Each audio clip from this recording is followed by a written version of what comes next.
Welcome back to Project Command. We are live from FDIC, and we are very happy to be joined by friend of the show, Jared Vermeulen. He is a two-time author. He's written some really incredible books that, just on a personal level, I've really enjoyed and gotten a lot out of. And so we've interviewed him before on the show to talk about his book, The Modern Fire Officer, and we are bringing him back here, right, live at FDIC to talk about his second book, Building a Legacy That Endures. So without further ado, Jared, thank you so much for doing this.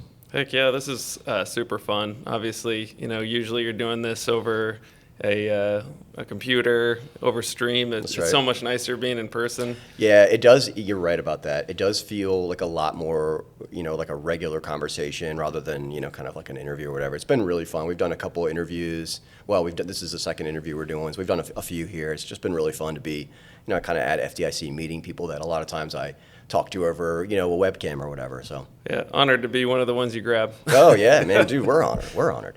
Well, look, I got some stuff I want to talk to you about. Of course, we want to talk about soft skills. We want to talk about your new book. But before we get into all that, just a quick, just give the audience a quick little rundown on who you are, how'd you get into the fire service, where do you work, what are you doing right now, that kind of stuff. Right. So 19 years at the city of Boca Raton Fire Rescue. I've been a captain there for over 11 years now. Do a lot of training with them. I've been in pretty much every aspect of our department that you can be in. We have a boat, fire boat, so I've been on that. Previously in my career, we have a hazmat team that's special operations as well, so I have that Florida State TRT hazmat, done that. And then now I'm at what we consider our training station because it has our training tower within our zone and pretty much everything else. We have like an airport, mall, FAU, which is a very large campus, Lynn University. We have nursing homes, high-rise, residential, light industrial, commercial, canals, water utilities. There's just a lot of stuff going on. So it's one of those zones where if you want to learn something, that's where you go. Yeah. So awesome. Yeah, we get a lot of not just the probationary firefighters, but we get all of our officers and drivers too, because not only is the tower there, but there's a lot to learn in that zone, and it behooves them to learn all that stuff. So I get to kind of put my mark, on all those people coming up, which is great because they're friends, and I get to be a part of their career journey. And I mean, there's nothing I think greater in meaning once you get into like a leadership role in the fire service than helping someone to further their career, because that's like that shared narrative, and that shared narrative is where you get that meaning and purpose from that lasts. Because the calls are good, but they can fade. But when you work together and you make those relationships, that doesn't fade. So that's kind of where I've been. And also I do the peer support. I coordinate our peer support team. We have 16 or 17. We've had some retirements, so I'm gonna have to do some reworking on that. But 16 or 17 peer supporters on there. Amazing. So yeah, it's for a 250 person department. That's pretty good. It's really good. I'd like it to be more even. So we've been working on that with trying to figure out wellness, along with the peer support, mental health, all that stuff, make it one big cohesive thing that is reduces stigma and becomes like a juggernaut, for use, not just like, oh, that's a nice thing, a pretty thing, here's a card, but like, no, we're going to use this thing and it's going to be helpful. Yeah. Man, I honestly love that. Peer support, it's firefighter mental health, it's one of the things I feel the most passionately about. I've talked about this. I think peer support is one of the most powerful, and like we talk a lot about the brotherhood. I feel like that is the brotherhood in action, is peer support. Not just showing up at a funeral or wherever. It's like, no, we're going to be there when you need us. And I think it's just such a unique thing, because not a lot of people will understand not just the context of the calls or whatever, but really what it's like to go through these and like what happens afterwards. And I had a really great interview with Lucy McLeod for the London Fire Brigade, and she had a really interesting point, which is that when firefighters go to talk to like a therapist or something and they're not on the job, the therapist will ask a couple of clarifying questions, and then you get into firefighter instructor mode. She's like, oh, you're on a truck. What does that do? And you're like, oh, well, trucks have the ladder, and then there's the engines which carry the hose. And so then you get into like instructor mode, and you shift away from that, like what could have been, you talking about what's going on or vulnerability, you get into like instructor mode or whatever. Right. Yeah. I thought those You're were paying really, for an hour, and then Yeah. all you're doing is explaining the job. That's right. And you're not getting into any of the things that you need, the assistance with. I remember that episode. It's a really good episode. I started calling my battalion chief Governor. That's right. After that. I gotta say, call the like slang terms that they have are awesome. Yeah, they're way better than ours, I feel like. Yeah, they're calling the runs a shout. Yeah. Which is just, governor is you're not gonna get any better than that, governor. Well, cool. So, that all ties in, the peer support and the training and all that really ties into the focus of your books, which is why I think I really liked them, because, there are 5 billion books on fireground tactics, fireground strategy, officer development, but I have yet to find another book that specifically focuses on soft skills, how to be approachable, how to have a hard conversation, what you're communicating with your posture and your body language. And man, what a critical part of being an officer, because that's the bulk of the job. Like it'd be great if we were fighting, awesome fires and going to crazy calls all the time, like Chicago Fire or whatever, the show. But the reality is, like, a lot of the challenges are interpersonal. Like you got the guy who's abusing sick leave, or you got a guy who's, struggling from a call they went on, or a disciplinary issue. And so I just wonder, like, before we get into your new book, can you kind of talk about, like, what did you see and what did you encounter that made you think, this is the right book right now? I encountered, what books were out there, and I'm not a big textbook guy. Like if there's too many acronyms, if there's too many things that are bulleted, if it's kind of too cold that way, then I'm not going to really like feel anything or get much from it, and that's just my like learning style. And a lot of it too is very one-dimensional. I feel like with leadership is relationships, and if that part isn't there, like how to do that part, then you won't have leadership. You have to have the relationship part, and that relation part is the part of you being a leader where it's like the arm around the shoulder. Yeah. And that's kind of what this book was meant to be, is that's the arm around the shoulder of leadership.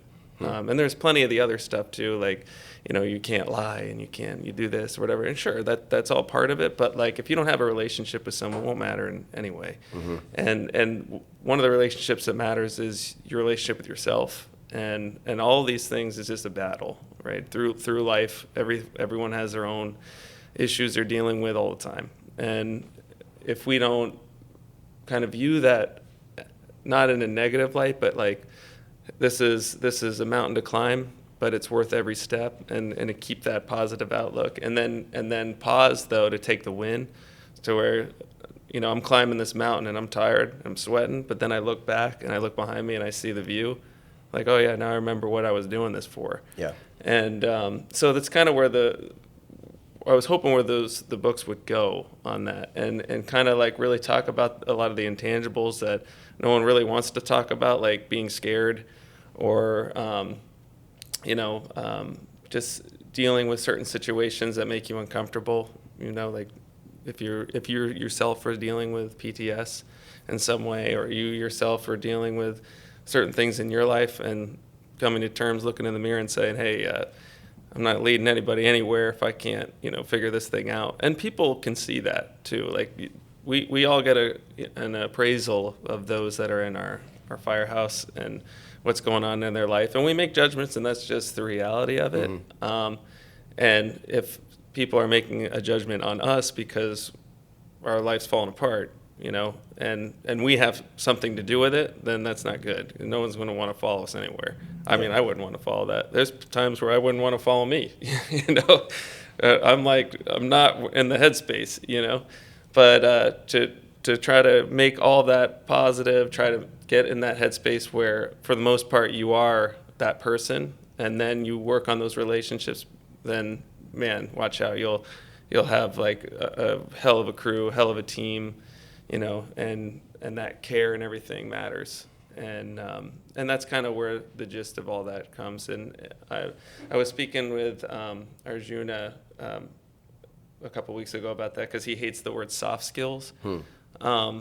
because they're really the hard skills. I think the soft skills are the ones on the Good street, point. because you can see that no problem. Like, it's easy to say, okay, pick up that hose line and hit the red stuff with the wet stuff kind of thing. Yeah, that, like, it takes time to learn those skill sets, whatever, but it's very tangible. I can see it being done, whatever. But the emotional IQ, that's extremely nuanced, and it's really like a work in progress all the time of like feeling things out and like, ooh, maybe you touched a nerve there, don't do that again, But that might not be the same for everybody. So there's no hard, Yeah. fast rule. And so trying to, relay all that information in the books as concepts instead of rules, so that you understand the machine, instead of just having one way to fix something. You understand the machine, you have every way then to fix the issues that are within it. Yeah, I mean, Jared, that's great because like I'm thinking back on one of the mentors that I had in the fire service, and I remember he told me, his name's A.G. Bryant, just a great guy, and he always told me, you go to all these calls and you save those images in your head, and it's like it builds this slide deck of images, and of course they're not going to be exactly the same, but you go to an apartment fire and you can be like, okay, well, I remember seeing this, and this at this other fire, and this is what happened, and so it helps you formulate your plan. But the caveat is, hey, but look, they're all going to be different. So it's not like just because this worked at this apartment fire, it's going to work at this one. But it helps you understand what you're dealing with. And I think what's so interesting about what you said is, like, not every hard conversation is going to be the same. You can have a conversation with a senior man who's got an issue, and then a year later you have a conversation with another senior man. It's going to be completely different conversations. But there are concepts that are consistent.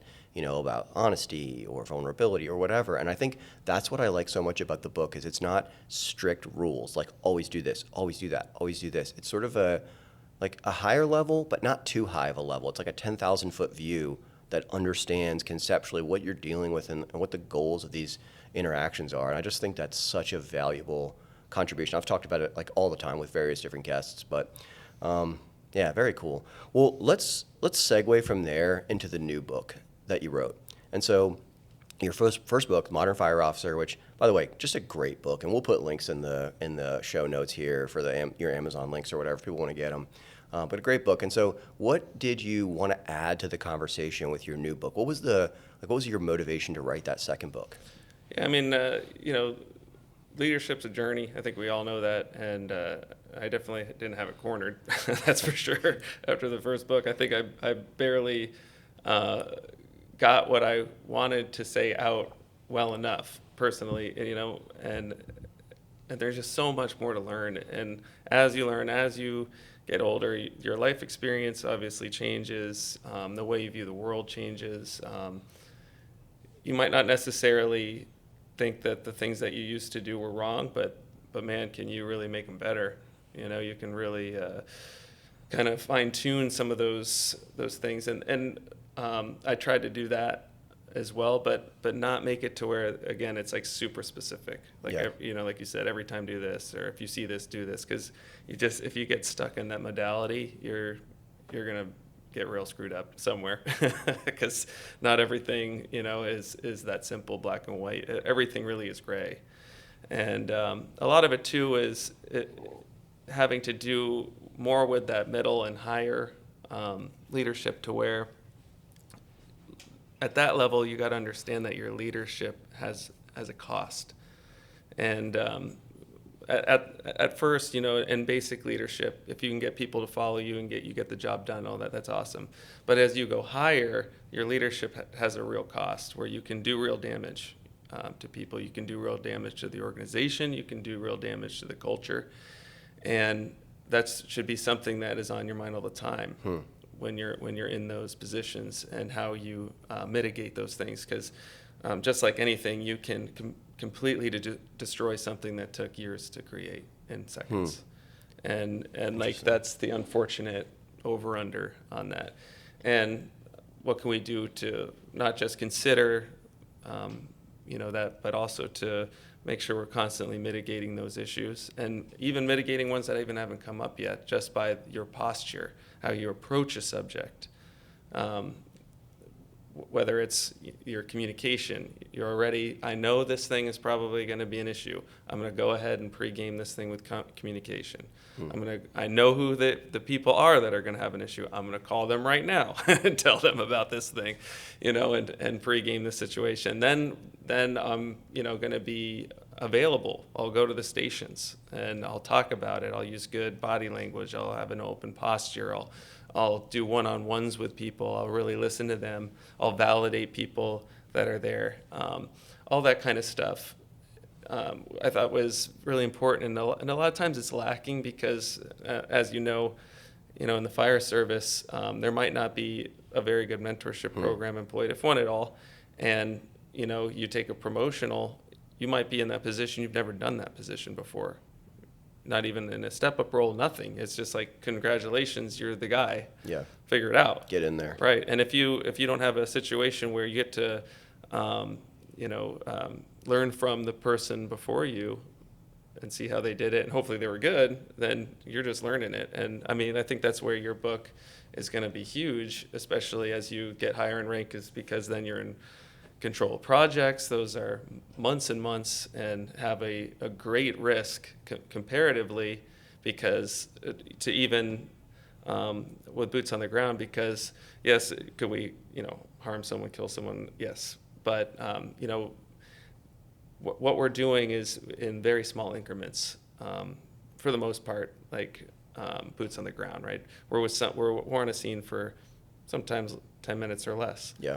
Right, so we have a very small risk window when we're working in that, right? If something doesn't quite go wrong, if you have a conversation with another officer or whatever, and it wasn't great, okay, that was only 2 minutes of my life. Yeah. Big deal. We can learn from this thing, we can move on. But you're in charge of a project, and it's a year of your life, and it doesn't go well. That's a big deal.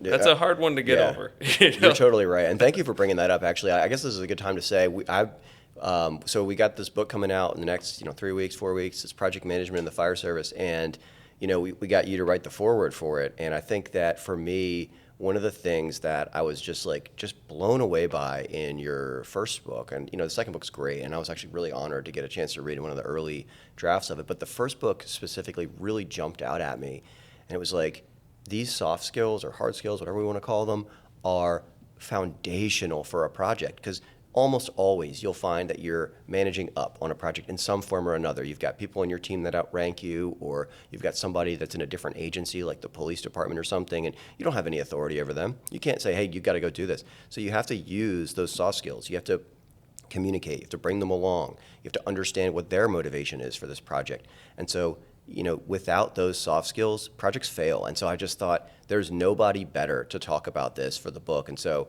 we've got this book coming out. We're super honored that you wrote the foreword for it. I'm very excited to get that out. But another thing that you mentioned that I wanted to talk about was this concept of pre-gaming things. And this is something that I think is so valuable, thinking through communication. And this is something firefighters, I think, intrinsically understand. I know you've probably heard this when you were, going through the academy or whatever. Before you key up that radio, you want to have an idea what you're going to say. You don't want to riff. You don't want to key the mic right, and just go, all right, we're on scene. What do we got going on here? Let's see. So you want to think, what am I going to say before I key the mic up so you don't sound like a dummy on the radio where everybody can hear you? So I love the concept of thinking through your communication, and that can be something as simple as you're going to make a phone call, you're going to have a, in the context that we were talking about, maybe you're going to have a difficult conversation with somebody. Think it through, and that doesn't mean necessarily that you're scripting it. I'm going to say this and he's going to say this, but just think it through. What's the message I'm trying to get across? What do I not want to say? What are some of the important, takeaways or whatever? Just taking some time to think through that communication. So I really appreciate you talking about that, kind of pre-gaming that. Is that something that you do? You think through this? Oh yeah, all the time. You have to. especially the more it matters. If it's something pretty minor, yeah, you're not going to give it that much thought. But right. We kind of all do that anyway. But a lot of times it happens after the fact. Yeah, that's right. And that's when it's too late. Though. Yeah. You know what I mean? You have this interaction. You're like, oh my God, dude! If I had said this, then they probably would have said that. Or maybe but why do we do it? It's always after. Dude, do it before. So true. God, that's so true. You're sitting in the shower. You're like, I should have said this. I can't believe I didn't say that. Yeah, that's the wrong time for it. It's too late. And that's when you can kind of use that mental Rolodex, right? And maybe some gut instinct on and empathy on, okay, let me put myself in this place. If I have an issue, or if I'm trying to work with someone, create a relationship in a certain way, how would I deal with that if I was in their position, from what I know about them? How would I want to be approached Yeah. about that? Maybe I should do that. How would I react if it doesn't go well, right? Should I start yelling at them? Probably not. Maybe I should just back up, let it cool down, come back at it in a different way, or maybe I should wait. Usually they're not very happy around this time, because they have to go in front of council for a budget issue or whatever. I'm not going to go right after that, Yeah. and then go ask for money or something. You know Yeah, what I yeah, mean? Wrong time. Let's rethink that. Maybe next week. When things cool down. So it's all part of that pregame. And like I said, it's funny that we all do that after. I know. But let's do that before. Jared, that's such a good thought there. I heard a thing I really liked, which is, if you're trying to decide if what to say, the 3-factor is like, does it need to be said? Does it need to be said by me? And does it need to be said right now? Yeah. And if the answer to all of those is yes, then say it. Yeah. Anyways, really cool. Well, let's do a couple more things on this new book here. So what did you want to get? What was the main purpose of the book? So obviously the title is building. Sorry, why don't I let you give me the title? I always mix it up. I've mixed it up a couple times here. Building legacy that Building endures. legacy. Thank you. Yeah. Building legacy that endures. Right. So what was the main thing that you wanted to get across in this book? The main thing was that we're asking our firefighters to do a lot, more so than ever, and I think we could all agree on that. Depending, if you've been in the service for even a decade, 20 years, what you were expected to do day one, and what a day one firefighter is now expected to do now is night and day. Undeniable. Gotta be. So we've increased these services to the community, and for good reason. We do a lot of things, and we should be proud of that. The problem is that we haven't kept up with supporting those that are doing those services. So we're not supporting those supporting the community. So we've added all of these things, but we haven't changed much of our policy or anything in support of them. Meaning, like, is there any more time that they're given for annual leave? What does our peer support network look like? What does our wellness look like? What are we doing at a station level, anything that we have control over? And most likely it's probably not much. You could probably count, if on one hand, you probably don't even need one hand, to count on what's been done. And that's really unfortunate, and I think it's the reason why you see a lot of retention issues. You see a lack of hiring interest. You see a difference in attitude towards our profession by newer generations. And I don't think it's just because those newer generations are that much different. I just think that we've allowed the service to kind of eat its young in a way, because those firefighters that leave, leave because of retention issues or whatever, or aren't happy at work. What are they telling their kids? What are they telling their kids' friends? If they're like, I want to be a firefighter. Oh, it sucks. Yeah. I'm getting crushed. I'm 56-hour work week. I just got mandatory on Sunday. Or whatever it is. Part of that is, unfortunately that. Part of it is that some of these younger generations are smart, and they're going to look that stuff up. They're right away probably going to hit ChatGPT and say, what's the life of a firefighter look like? Yeah. If it comes back where you're late twice, you're fired or something like that, then they're like, what? Or you have a greater chance of suicide, or you have a greater chance of developing PTSD, or you have cancer, whatever, from PFAS, and you have they're going to say, maybe that's not for me. Maybe I could look at something else, and the world is their oyster in a lot of ways. There's a lot of things that they can do, if they're motivated, and those are the motivated people we want. Yeah.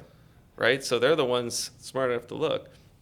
And in a lot of ways too, we could look to private sector and what they've done. They realize they can't close the doors, right? If they want to continue to make money, right, to be competitive in the job market, they had to start changing some things, Yes. to reflect that, so that they could get the smartest people through the doors.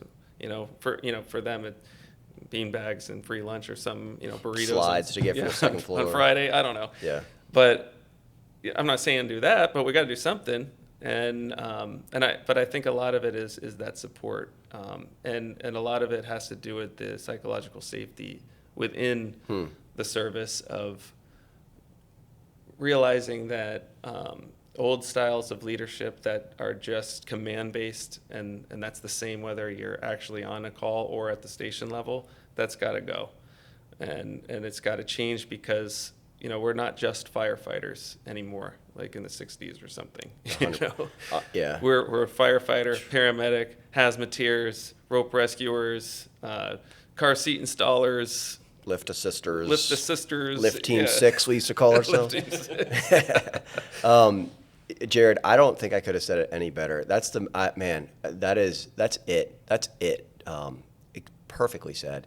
And you're right that we are the ambassadors for this job. Like, we go to the grocery store, people see us in our turnout gear.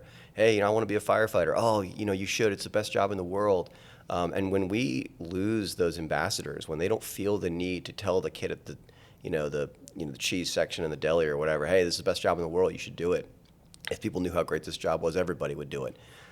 We can't lose those ambassadors.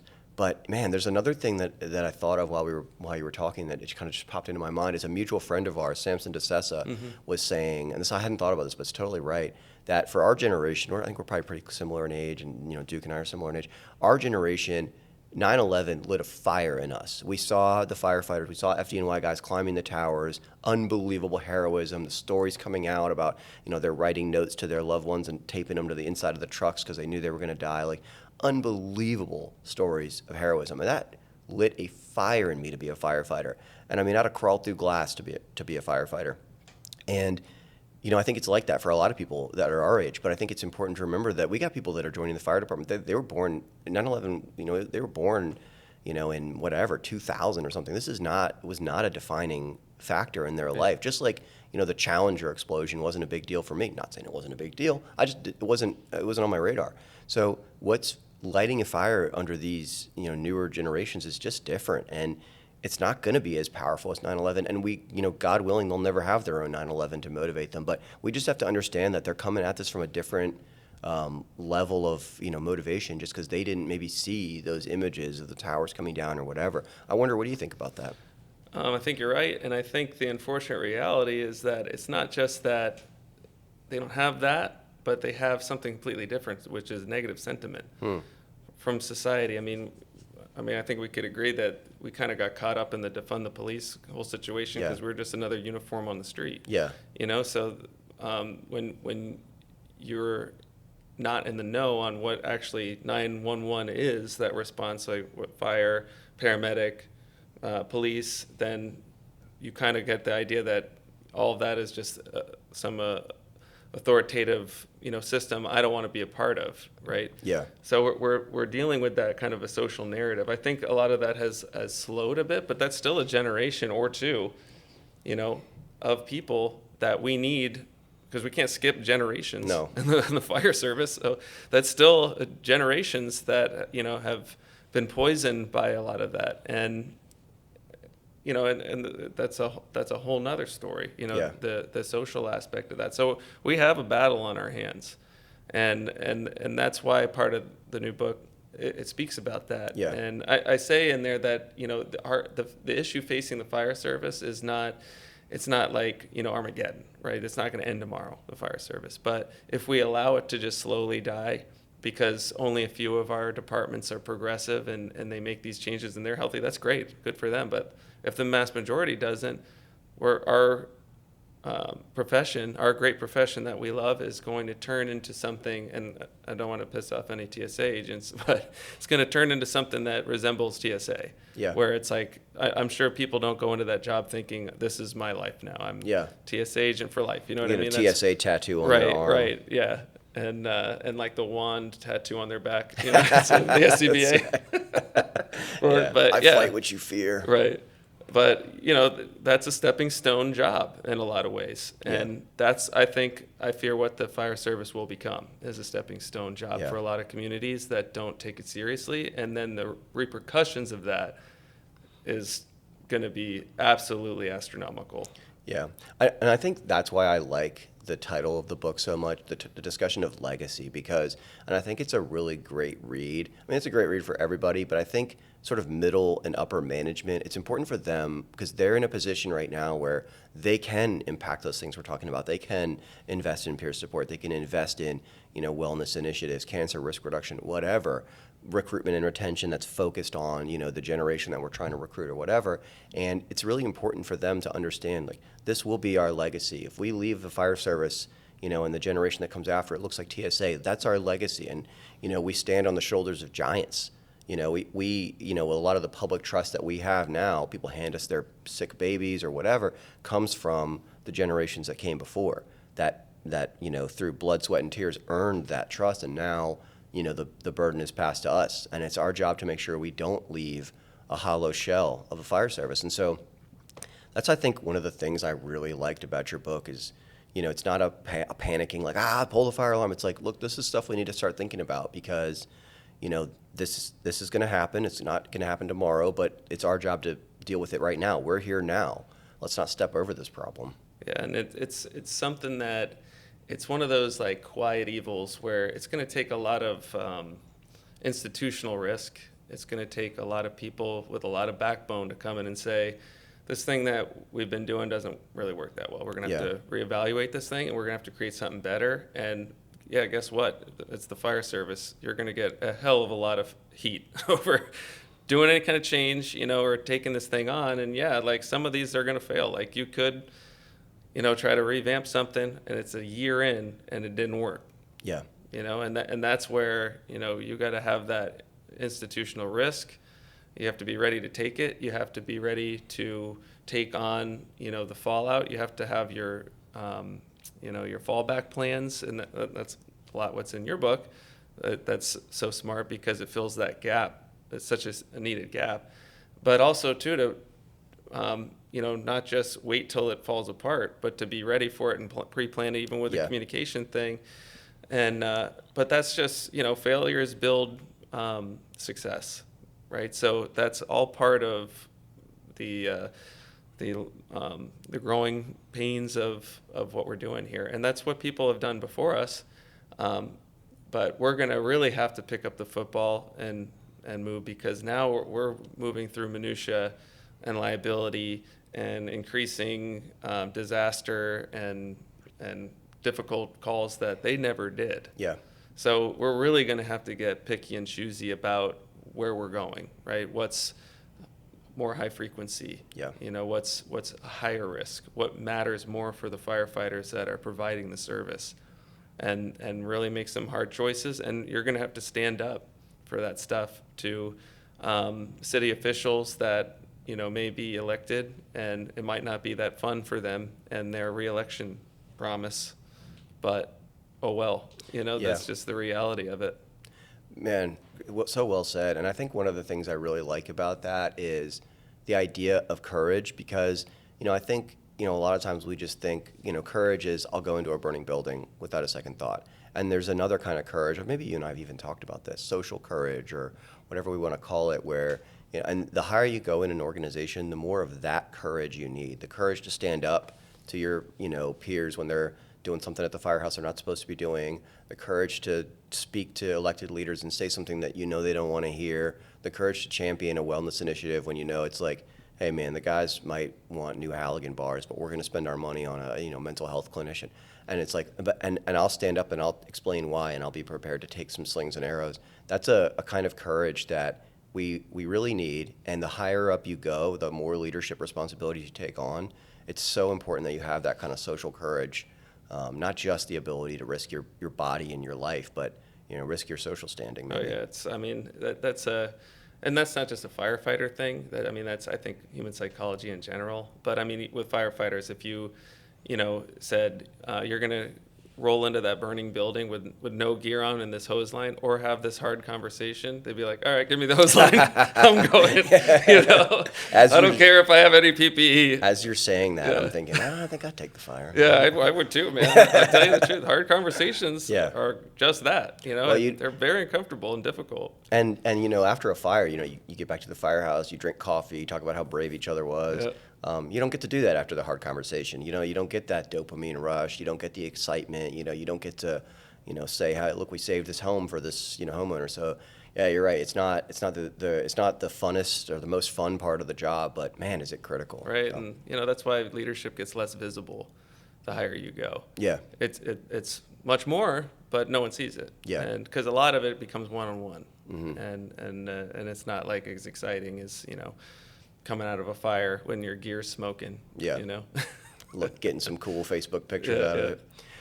Well, Jared, I want to be respectful of your time, so I want to switch gears. This is the last thing I'm going to ask you about, but we're here at FDIC, and I can't remember if you've been to FDIC before. It sounds like Yeah, a you few have. times, yeah. Okay, what do you? So because we're here at FDIC, I want to just kind of maybe people haven't had a chance to come to FDIC. What are just? I'm going to leave this as very open. What are some of your thoughts about this conference? If you know people haven't been, what are some things you might suggest that they do, or really whatever you want to talk about with FDIC?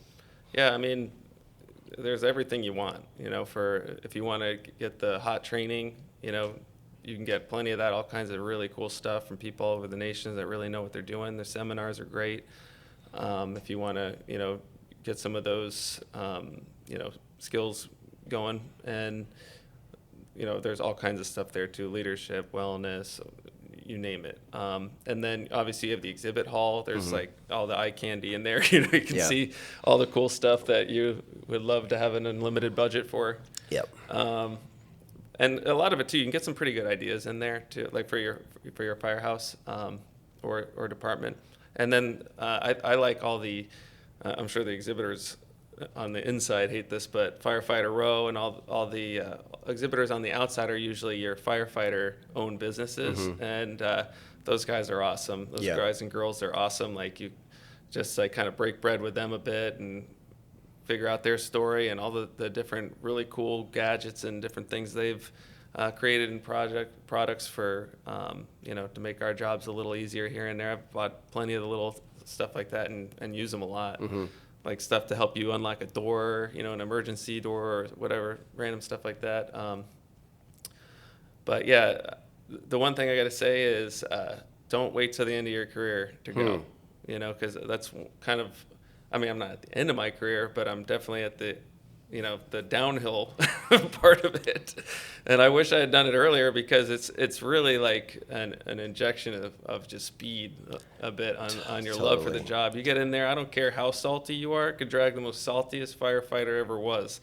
And you start dragging them through all the brand new trucks and all the goodies in there, and they start skipping around and looking for freebies. Amen. So, you know, I think it's definitely, you got to go at least once and really enjoy it. And make sure if you're a fire service, right, if you're an administrator and you have some control over funds, that you put a decent amount of those funds aside to do this thing. I think Yeah. the payout is huge. The investment in it is huge because you're going to have a bunch of firefighters coming back that are on fire to do more around the department. And I think that it's worth its weight in gold that way. And it's nice when it's not just a group of chiefs that come. Dude, that's That exactly. it's a group of firefighters you send to go, or, you know, people that will have a big difference on the floor. Yeah. Man, that's perfect. You know, there's that saying, I hope I don't mess this up. You know, it's a foolish man doesn't learn from his mistakes, a smart man learns from his mistakes, and a wise man learns from other people's mistakes. And so, you know, the ability to come here and just see what other departments are doing, and, you know, what I think is really cool is, you know, you're at a bar, everybody here is a firefighter. You can tell everybody's got their shirts on or whatever. You can just tell it's packed with firefighters. And you could just, we met a guy from California, been on for, you know, since 2000, had a great conversation with him, met some other, you know, firefighters from around. You just talk about, like, what are you guys doing? Like, what challenges are you guys having? And, man, the stuff you can learn and bring back to your department is just unbelievable. So I think you're totally right about that. Yeah, we could write a book.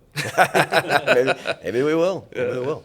All right, Jared. Well, let's close on this. Where can people find you? And of course, like I said, we're going to be putting in the show notes the links for both of your books. But where can people find you if they want to ask you some questions or they want to have you on a podcast or whatever? What's the best way to get a hold of you? Best way is LinkedIn. That's pretty much my only form of social media, but I'm on there a lot because of the books.